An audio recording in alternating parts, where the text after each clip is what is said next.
એમના આઈપીએસ અધિકારીઓ પોલીસ અધિકારીઓ આવે ધમકાવે કે ઉપરથી સૂચના છે તમે ભાજપમાં જોડાઈ જાઓ, એમના નેતાઓ મને ખબર મોકલાવે કે તમે ભાજપમાં જોડાઈ જાઓ નહીં તો જેલમાં તમારા વર્ષો નીકળી જશે, ત્યારે પણ આ તમારા દીકરા ચૈતર વસાવાએ કીધું તો અમારા ભગવાન બિરસા મુંડા અમારા પૂર્વજ અમારા અધિકારો માટે લડતા લડતા જેલમાંથી શહીદ થઈ ગયા, આ ચૈતર વસાવા આદિવાસીઓ માટે લડતા લડતા જેલમાં શહીદ થઈ જશે, મને કોઈ ફિકર નથી। મને કહેવામાં આવ્યું કે તને મંત્રી બનાવી દઈએ છે, હમણાં જોઈન્ટ કરી લે।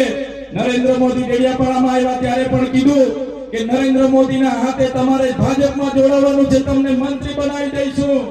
ત્યારે પણ મેં કીધું હતું તમારા મંત્રી બની જવાથી મારા બંગલા થઈ જશે, ગાડી થઈ જશે, પૈસા થઈ જશે, પ્રોપર્ટી થઈ જશે,